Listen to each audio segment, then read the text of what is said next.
And I want to take a moment to review the accomplishments of the committee over the course of 2022, which was my first year in office, of course, and just summarize what we did. So we had 11 informational briefings on various topics, and some of these were not associated with actual legislation, but they are important to inform the public on important work that's being done in departments. There were, let's see, a total of 14 appointments or reappointments, which also include, hopefully, the ones that we'll be hearing today. I also sponsored 5 resolutions and, hopefully by meeting's end, 15 ordinances. And in addition, Councilmember Peterson and I sponsored 2 council bills that did not go through committee. They went directly to full council, and they expanded emergency bill assistance to Seattle City Light and Seattle Public Utilities customers. And this committee also advanced a council bill sponsored by Councilmember Peterson and Councilmember Strauss, which made permanent the 15% cap on restaurant service delivery fees. So thank you very much for that. And bookending all of this work were 2 items that I would like to note in particular. And the first was the small business roundtable discussion in my second committee meeting. And that was a discussion on the impacts of rising crime on small businesses, their customers, and their staff members. And this wasn't just an opportunity for these business owners and representatives of neighborhood business districts to just air their grievances. It was an opportunity to surface things that the city could actually do to help these small businesses. And 2 great things came out of that discussion. One is the Storefront Repair Fund, which I pushed for, and it was launched in October. And this provides grants of up to $2,000 to small businesses to help reimburse the cost of repairing damaged windows and doors. And then the second was case conferencing. This is a process that it's a collaborative process which includes members of the mayor's office, the Seattle Police Department, the coordinators of the lead and co-lead programs, and community members to basically highlight what's going on with high impact individuals, hook these individuals up with services, and hopefully mitigate some of the harm in the community. And I have to thank Councilmember Strauss for advancing that through the budget. So thank you very much. So those are a couple of the things that came directly from the recommendations put forward by those business owners and representatives in that committee. And it also informed my thinking on really the urgency to do something about the situation that not just businesses but also residences were pleading for help on. And so I went on to put forward a resolution calling for a staffing incentives program to incentivize and accelerate the hiring of new Seattle police officers in the wake of the staffing shortage that was happening. And that legislation was heard and advanced in the Public Safety Committee.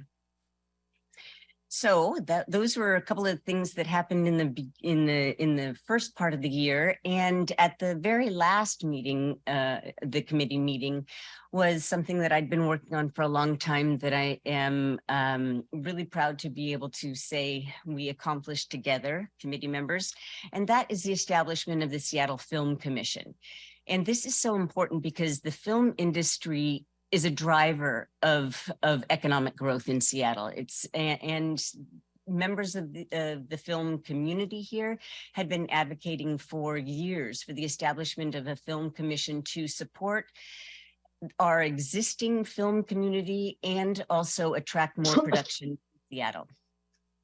So that was a long time in coming, and I have to thank my staff member, Chief of Staff Jeremy Moan, who really led on this effort, and also Chris Swenson in the Office of Economic Development, who has deep roots in the film community and really got this off the ground. So that was something that was the end of the committee work, and in the middle of all of that, we also confirmed a new director, Markham McIntyre, as the new director of the Office of Economic Development. And I can't say enough how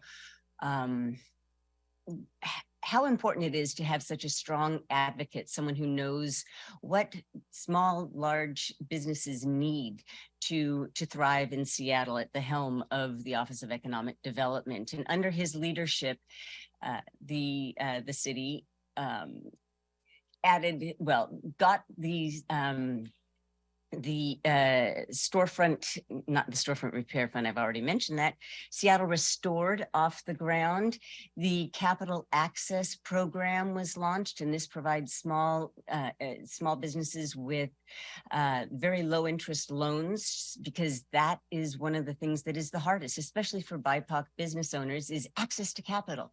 And so that's a very important program that was launched under Mayor Harrell and carried forward under Markham's leadership. And then finally, the Tenant Improvement Program was a pre-existing program that helps small businesses, that provides access to capital for small businesses to expand their businesses or make essential repairs, upgrades to their businesses to basically expand or keep their operations going. And that was, this program was increased with federal dollars and was able to help more small businesses stay in Seattle. I see that program as an essential anti-displacement tool, because it enabled businesses, many of whom could have been displaced when their storefronts were closed for some reason. And so these programs, all of these initiatives, I have to say, get cash into the hands of the people that need it most.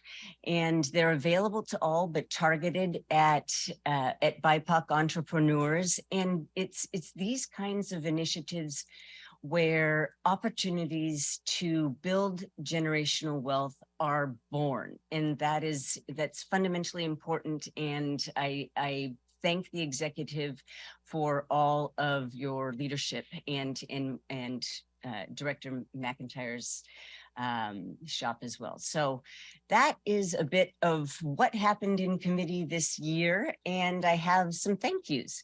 First of all, I thank my fellow committee members, because we're all in this together, and in your engagement and support on these pieces of legislation, all of which went to full council and passed, means a great deal to me in my first year of office, especially. I also, of course, have to thank central staff. Central staff are the people that do all the research, all the analytics, write the legislation that keeps the city running. And I recognize that it's no small task to break in a new council member. So special thanks to Yolanda Ho, who was the committee coordinator, Lisa Kay, who is the central staffer in charge of all things having to do with Seattle IT, and Jasmine Marwaha, who is lead on economic development right now, and of course Eric McConaughey, who is an expert on all things city light, and that's extremely complex and technical legislation. And your help, Eric, really gave me the confidence to take on a lot of that legislation, which keeps the lights on in Seattle. So thank you very much. And then finally, sitting here in chambers are my committee clerks, Stephen Ellis and Taman who do all the back end work. And I went through the trainings to figure out how does one load legislation onto the system so that it can appear on the agenda. And it is harder than one might think. So thank you very much for all of your work, and also to Jeremy Moan, my chief of staff.